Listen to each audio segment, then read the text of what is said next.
আসসালামু আলাইকুম। প্রবাসীরা পোস্টাল ব্যালটের মাধ্যমে ভোটাধিকার প্রয়োগ করতে পারবেন। এজন্য পোস্টাল ব্যালট বিডি নামে একটি অ্যাপ তৈরির কাজ চলমান রয়েছে। বিস্তারিত জানতে সম্পূর্ণ ভিডিওটি মনোযোগ সহকারে দেখুন। এটি একটি প্রবাসীদের জন্য গুরুত্বপূর্ণ নিউজ হতে যাচ্ছে। তার আগে অবশ্যই আমাদের চ্যানেলটি সাবস্ক্রাইব করে পাশে থাকা বেল বাটনটি অন করে রাখবেন পরবর্তী ভিডিওর জন্য।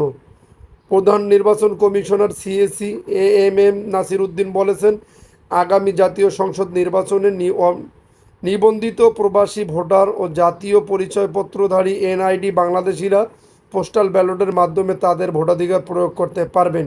এজন্য পোস্টাল ব্যালট বিডি নামে একটি অ্যাপ তৈরির কাজ চলমান রয়েছে বলে জানান তিনি।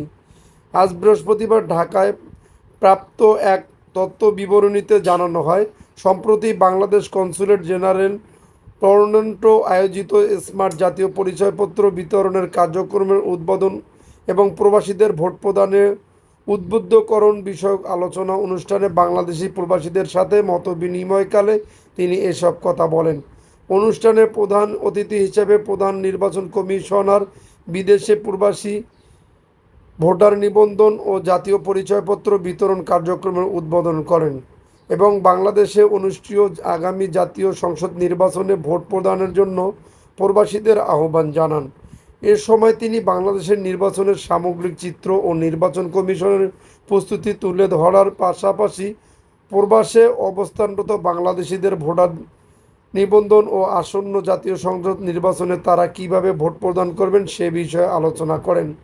প্রবাসী বাংলাদেশিরা প্রধান নির্বাচন কমিশনারকে কানাডা সফরে এসে তাদের সাথে মতবিনিময় করার জন্য ধন্যবাদ জ্ঞাপন এবং এ ধরনের মতবিনিময় সভা আয়োজন করায় কনস্যুলেটের প্রতি কৃতজ্ঞতা প্রকাশ করে।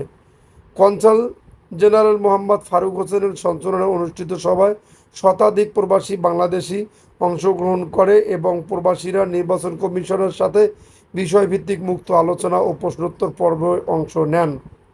মতবিনিময় সভায় অন্যান্যদের মধ্যে উপস্থিত ছিলেন কানাডায় বসবাসরত ব্যবসায়ী, ডাক্তার, প্রকৌশলী, শিক্ষাবিদ, সাংবাদিক, শিক্ষার্থী সহ বিভিন্ন পেশাজীবী প্রবাসী বাংলাদেশি। যদি আপনাদের নিউজটি ভালো লেগে থাকে তাহলে অবশ্যই আমাদের চ্যানেলটি সাবস্ক্রাইব করে পাশে থাকা বেল বাটনটি অন করে রাখবেন পরবর্তী ভিডিওর জন্য।